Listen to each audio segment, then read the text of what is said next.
If you're still looking to pull off some trades that could help your team throughout the second half of the fantasy season, it might be time to get a little more aggressive. Look, there's always a good window to buy low on struggling stars, guys who are maybe underperforming. But as we get toward the middle of the season, maybe it's time to take a few more chances and see if you can get some guys who will turn things around big time. I also like to try to take advantage of potential trades before the deadline. I know we're still way beyond that, but still, act now so that it's not too late. One of the biggest names that might be traded is JD Martinez, who is with the Mets. Now, he was very careful in selecting which team he signed with, which is like got off to a late start this season, because he wanted to go to a team, not San Francisco, but a team like the Mets, somewhere that would be better suited for him. Well, he may not have a choice where he ends up for the rest of this season because the Mets are looking like they're going to be big-time sellers, and he's the most obvious name that should be moved. He's not part of the future. This is an aging veteran, a DH only. And there's a lot of teams that actually were willing to take him on because he could provide a boost offensively. Now, for the most part, I don't think it matters too much where he goes. Some of the teams that are rumored to want him are like Seattle, Minnesota, Cleveland, some of these teams that are doing pretty well and could wind up in the playoffs, but aren't necessarily loaded on offense. But still, it's not like New York, and the Citi Field there is a great hitter's venue. It's not like the Mets have been a great offense, so either way, that's not the thing. Martinez has actually been fine this season. Look, it feels like he, like all Mets, have underachieved. He really hasn't. And I'm finding more and more that not just Mets fans, but people in general are easier to give up on some of these Mets players just because the disappointment that kind of lingers there throughout the franchise.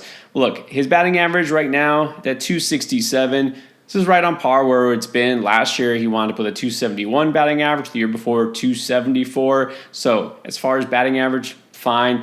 Home runs, a little disappointing. He was got 5 so far, but let's remember also he didn't start off with the club right away because he signed so late. The power will come, and again, if he does get kind of a kickstart here with some other team, another offense, maybe a better venue, the power, I think, will be there. He is still driving in runs, 18 RBIs, which is fine. And the power is still there, marked by his barrel rate, which is the 95th percentile. So all told, I still think this is the same JD Martinez that has been a solid fantasy asset and a power bat the last couple of years, despite the fact that he's a little older now. It doesn't matter. I really think this is going to be a bargain in the second half. So just like the Mets are willing to deal him, there's probably somebody out there who's a little underwhelmed by JD Martinez. So I'd say this is a time to go ahead and pull the trigger and try to get him.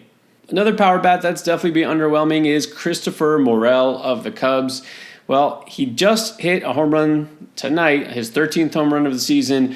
But besides that, you're still a little bitter because his batting average is 208. Again, this whole Cubs offense also, like the Mets, has been a little bit disappointing. Is it ever going to really click? Are you ever really going to be happy that you have Morel on your team and in your fantasy lineup?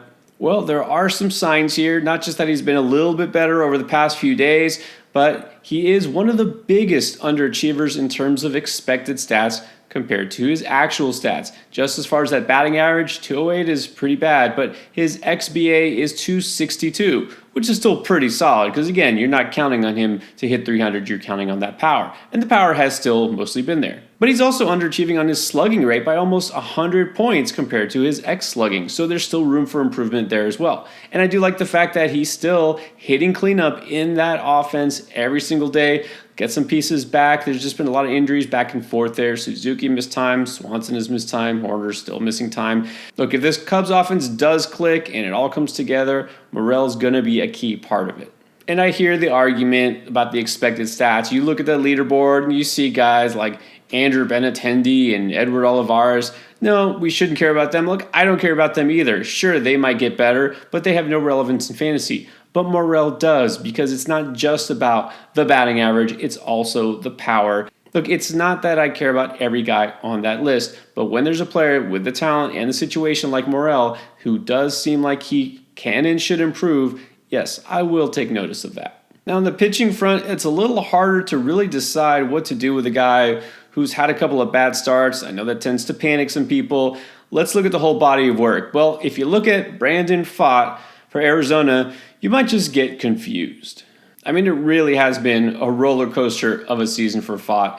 His first outing of the season was fine, and then his next 2 games, very early in April, he gave up 11 runs in 11 innings. And at that point, I kind of said, forget it. I'm not going to take a chance on this guy. He was bad last season. He was good in the postseason in limited time, but I'm not going to take a chance here. And then what did he do? He went on a run where 6 of his next 7 starts, he threw quality starts. And he was just really good for a long stretch. But then what went up, I guess, had to come down. Just after it looked like you could trust him, he's given up at least 4 runs in 3 straight outings. And that's jumped his season ERA to 4.60. So why am I buying low on Fott now, aside from the fact that, well, now that he's gone back down, I guess he must come back up? Not necessarily, but there are a lot of things to like here. So first of all, the ERA is bad, but the Sierra, which is the skill independent ERA, is 3.55. That's definitely a good indicator here. Also, I know that he does not walk batters. I always like that. You like to see the big differential between K and BB rate, and he's only got a 4.6% walk rate. It's excellent.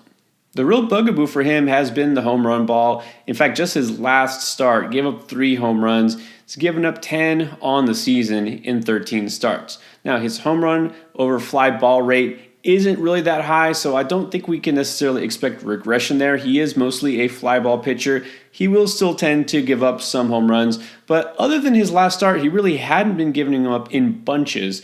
And so he's a guy who, again, you're going to see these ups and downs. Sometimes he will get beaten deep by the home run ball, but it's not going to happen every time out. And again, he doesn't get himself into trouble too much. The strikeout rate is decent. His barrel rate is low too, so that's encouraging. So even though he does give up a lot of fly balls, they won't always leave the yard because he's not letting batters too often make great contact with him. I also noticed that Fott has had a lot of road starts. In fact, just the Diamondbacks in general, some road trips here. Maybe getting back home will help him. Either way, I think this is a nice buy low window here for a guy who's still a talented pitcher. And no, I don't think he's going to be ace material the rest of the season, but I do think he could help you out. And look, I'd like to get a guy after he's gotten some of these bad starts out of his system. Maybe he's ready to kind of suck it up and do better. All right, but when I talk about taking chances, let's go a little further out on the limb here. How about a guy who hasn't pitched yet this season? Probably got a couple of names in mind here. Well, I'm always very leery of pitchers coming off serious injuries. So the one guy I think I might be okay with, again, I'm not saying I'm doing this in all my leagues, but I would be okay if you want to go out and fish for Max Scherzer. Now, I've already said, made it very clear, I'm not touching Clayton Kershaw when he comes back, which won't be anytime soon. And in Scherzer's teammate in Texas, Jacob deGrom, I mean, who knows when we're even going to see him. Those guys are going to barely even get out there for more than like a couple of innings at a time. Scherzer's a little different. So first of all, his injury not quite as serious as those other guys, but also it looks like he's ready to return very soon, and he's probably going to go out there at least, I would say, 5 or 6 innings per start, which means he might actually be of use to you in fantasy. And although last season didn't end the way that he wanted to, when he was on the mound last year, he was still really good. You know, not his best self, of course, that can't be expected at his age, but a 3.77 ERA, 1.12 WHIP, and a 28% strikeout rate. All of his expected stats were great. This is still a very good pitcher, if not elite anymore. Well, let's see when he comes back. I mean, he's already on the mound right now.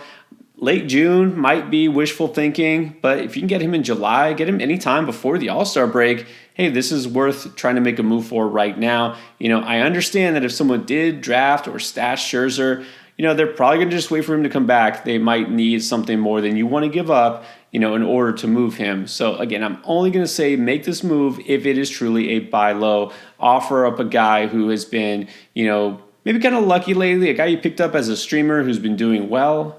I'm thinking like a Trevor Williams, Matt Waldron type of pitcher.